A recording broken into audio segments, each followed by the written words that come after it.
Yo, what is up? It is the Fantasy Bros. We're talking week 6 waiver pickups that you need to win your week 6 and the league beyond. So, just a quick note before we're recording this before Monday Night Football. So, if there's any big updates, check the description or check our pinned comment. If there's any updates, we'll leave it there. So let's get into the week 6 waiver pickups. We got four teams going on to bye week this week, and that's the Lions, Texans, Raiders, and Titans. So a lot of you guys are going to need, starts with players on bye this week, and we're here to help you out with that.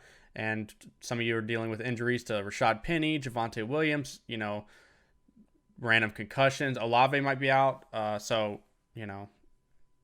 We got a lot of players that need to be filled in, so we got to find some starts this week. And starting with the running backs, the big news is that Rachaad Penny is out, so Kenneth Walker goes as the very top option on the entire waiver. Biggest priority in my opinion.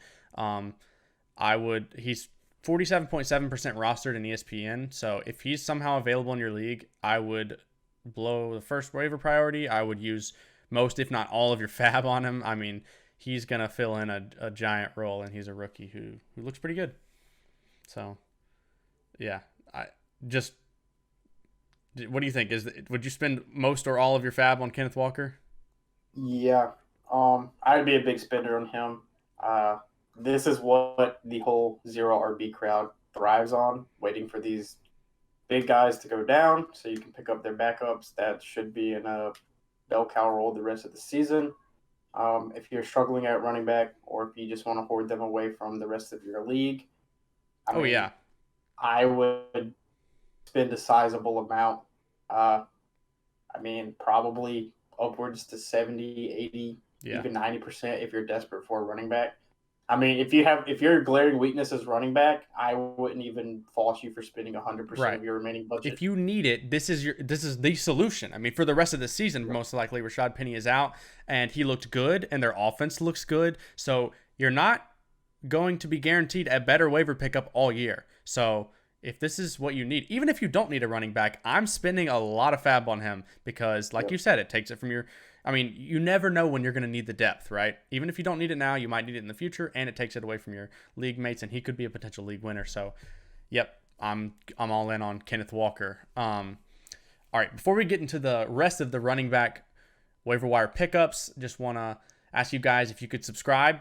We're on the road to 100 subscribers right now, so if you're watching this and you enjoy what you see, subscribe because we put out content like this every week. We're going to be talking trades. We're going to be talking starts and sits, so there's a lot of content down the road. So please subscribe, and we appreciate it. So rest of the running backs, we have Eno Benjamin. We had James Conner getting banged up, something with his ribs, and he's questionable for this next week, I think. So if you need a fill-in, Eno Benjamin could be. He looked pretty good when he came in last week. Earl Williams also got hurt, so he said it's something to do with his knee. Cliff Kingsbury was asked about it, but he's never really wanted to give detailed explanations. He described James Conner as day-to-day, but if you've ever listened to Cliff Kingsbury talk, every single injury ever is day-to-day. Right. Someone could get shot, and he is day-to-day. So really, we probably won't know till Wednesday or Thursday about these guys' injuries. But if Eno Benjamin is the lone healthy guy, he should be very good against the Seahawks matchup, which is about as good as a matchup as you could ask for. And it looked like, at least for the second quarter beyond, Arizona's offense kind of got it together. Mm-hmm. So they could be having something, and Eno could be the benefit of a couple touchdowns, or at least opportunities. Like you said, they're playing the Seahawks. These Seahawks games are hitting the over every week, man. Like, they're becoming shootouts with Geno. So, Eno Benjamin, I'm not spending a ton, but if you need a fill-in this week and James Conner happens to be out, follow the injury reports, and, he could be a good start. So, otherwise, we have Tevin Coleman. He is 0% owned, so he's available in every league, and he looks good. I didn't expect this. He came in and he looked, in my opinion, on par with Jeff Wilson. I think he's gonna split time with him while we still need running backs at the 49ers. So, I think you could do worse if you need a spot fill in and just throw in Tevin Coleman and hope he gets another touchdown. He's going to have a somewhat of a role there. Yeah, so 0% owned. You don't have to put in a big bid for him. Don't expect much, but he's one of those players that you could do worse. And then I also have the Denver Broncos running backs Mike Boone and Latavius Murray. They're going up against the Chargers in Week 6, and I think these guys are more of stashes, but Mike Boone might be startable if you are desperate. But again, I'm more of like a put in $0 or $1 bids on these guys and stash them, especially because they might be dropped this week after being picked up last week. If you've got a roster slot, these guys might be stash worthy. I think Latavius Murray has an opportunity in Denver. Yep. So like, I just want to mention something like you said, if they're dropped. So every day after waivers, so every Wednesday, always check your activity log in your league and see who all was dropped. Sometimes you'll see players drop that you're like, wow, I can't believe that player was dropped. And you could be the first to realize that they were actually dropped and get them before this next week starts. So if you're not checking your activity log in every league every single week, I suggest doing that just so you can see what all or who all's been dropped and when.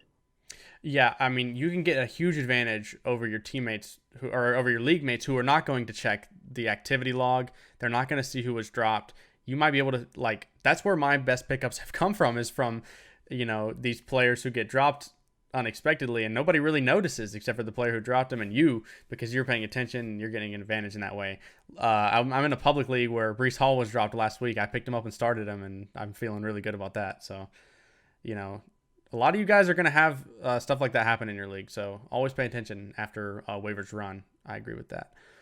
All right, so other running backs are mostly in the handcuff tier, and these are going to be high-value bench pieces who need to be rostered in most, if not every league, in my opinion. So if you've got, a bench where you've got players who are not performing and you think they're drops, I would drop, Chase Edmonds in favor of some of these guys who have a lot higher upside or something like that, So at the top of the list, if this guy's not owned, he should be rostered instantly, and that's Alexander Mattison.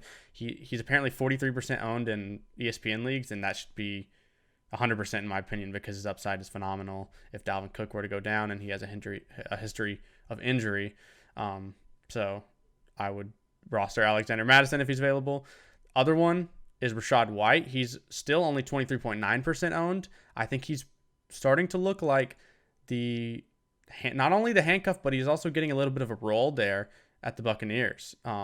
He's getting some passing work. So I think Rachaad White should also be owned in most leagues if you have a spot on your bench. What do you think about Rachaad White going forward? Yeah, I completely agree. He's one of those high value handcuffs. If you're in a pinch, I guess you could flex him if you just have absolutely nobody else. Yeah. Especially in PPR, he might get you around the 5 to 10 points. So it's not a 0. And then if anything were to ever happen to Leonard Fournette, man, Rachaad White's value would be off the charts. Yeah. Yeah, there's a lot of passing work. There's a lot of dump offs that are to be had in their Tampa offensive Bay. line is not good, and so they're basically running through the air, and they're just running both Leonard Fournette and Rachaad White out of the backfield, dumping it off to them, let them pick up 6 to 7 yards a pop, and that's basically the running game right now. In a PPR league, yeah, he could be a desperation flex, just because he could get 5-6 catches, which you like to see. Brian Robinson is a player that's owned in about half of leagues, and he was probably stashed for the majority of the season in your leagues, but he didn't really, I think he got about 30% of the snaps. His role wasn't there yet. This is a player that I would not only check on the waivers, but also check after waivers to see if he's dropped, because, managers could be disappointed and bye weeks coming up, they need to make a drop, and he could be a candidate there, and I would definitely scoop him up and wait at least a couple more weeks to see how he does in that offense. Yeah. Antonio Gibson, once again, did not look good. And they said before the game that Brian Robinson would be on a sort of a pinch count. They only wanted to play him just a few snaps to get his feet wet in the NFL. First game back from being shot. They just wanted him to get him a few touches, see how he handled it, see how his injuries went, and I believe he'll be more involved within the next coming weeks. All right, so we've got some other running backs here who had good performances but are behind the clear starters. So that's Joshua Kelley behind Austin Eckler. He had a good week. I think he had a touchdown. I don't think he's startable yet, but he's one of those where if Eckler were to go down, and Eckler's getting a pretty big workload, so it's possible. He has a lot of value. So, I would way rather have, for example, a player like Josh Kelley, who has a lot of upside on my bench, than I would have Allen Robinson on my bench getting 4 points a week, right? And, I just think the upside at running back at a scarce position like that, I would way rather pick up some of these guys.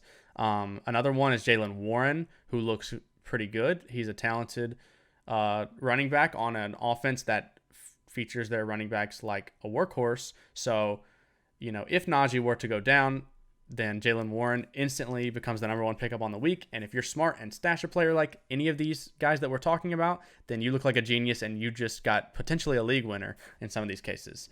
And then the two that I'm not sure about, let me get your thoughts on these, are Deon Jackson just had a big week for the Colts. We know that Jonathan Taylor had an injury, but is he the handcuff for Jonathan Taylor, or do we think that had to do with Nyheim Hines going out early? I think it solely has to do with Nyheim Hines going out early. You look at the first 3 plays, all 3 went to Nyheim Hines. I think he was said to have a huge night, at least workload-wise, if unfortunately he did get injured. And I don't want to make light of the situation because, concussion is still bad, but it's not like a lingering hamstring issue or ankle issue that's going to linger the rest of the season. Like, once he's fully cleared, he will be good to go. So I think the handcuff is still primarily Nyheim Hines. Unless this ankle injury for Jonathan Taylor is worse than we think and he misses another week or two, then Deon might be a decent. So I think he's a little bit of fool's gold that your league mates might see that he scored a bunch and spend big, but I don't really see it. Same for Tevin Coleman. We talked about earlier. I would not spend high on Tevin Coleman just off of a 20-point week when he got 2 touchdowns, and I think that Jeff Wilson is still the guy there. I'm still picking up Tevin Coleman, but if somebody is going to spend up because they're desperate at running back, I think you let them spend their fab or their high priorities on these guys. Yeah. All right, so we got Dontrell Hilliard is the last guy on my list. He had another good game. I think in week 1 he had 20 points, and then he has another big game here with a touchdown. Is he the handcuff to own for Derrick Henry? I would say yes. He is. But I think if Derrick Henry were to go down, I'm not sure how successful this team would be. Because once again, they're just riding Derrick Henry, which how could you not? He's elite. Obviously, if Derrick Henry were to go down, you would want Hilliard on your team just to see what happens. He's been primarily their passing down back, so that should continue. And if Derrick Henry were to go down, obviously, he should get a pretty big workload. So it's always good to have players on your bench that are getting the ball a lot. Yeah, so I'd personally rather roster, even though he's probably scored the most of these handcuffs this year, I'd rather roster Rachaad White. I'd rather roster Josh Kelley, Jaylen Warren. I think these guys have higher upside personally. I think their offenses will still flow without their starting running back. However, like you said, the Titans just kind of run through Derrick Henry. So without him, their passing game is kind of an abysmal this year. Definitely worse than we expected. Yeah, if Derrick Henry were to go down, that offense would probably be the worst in the league. And then the only other guy I have is a guy who I think established himself as a solid handcuff, and that's Samaje Perine. We kind of already knew this, but he's only rostered in 4.6% of leagues. So even though he's a clear handcuff, he's not really rostered anywhere, which I find a little weird. So, yep. If you have a slot, you maybe had some injuries, maybe you're moving some people to IR, and you don't want to spend a lot of fab this week, pick up one of these handcuffs. It's just a lottery ticket that if you win, you're going to be extremely happy. I personally picked up Kenneth Walker last week because I had an extra slot, and I feel amazing about that. So, this kind of stuff can happen, and you want to set yourself up. And that's our running back pickups for week 6. Anybody else All That's right. it for me. Well, thank y'all for listening. Hope y'all do well this week, and we're gonna have another video where we talk about wide receiver, tight end, and quarterback pickups. So click on the link in the description or on the screen now if you want to see that video and hear our other waiver pickups. But for now, thank you for listening. Make sure to subscribe, ring the bell for notifications, and we appreciate it. See y'all. See ya.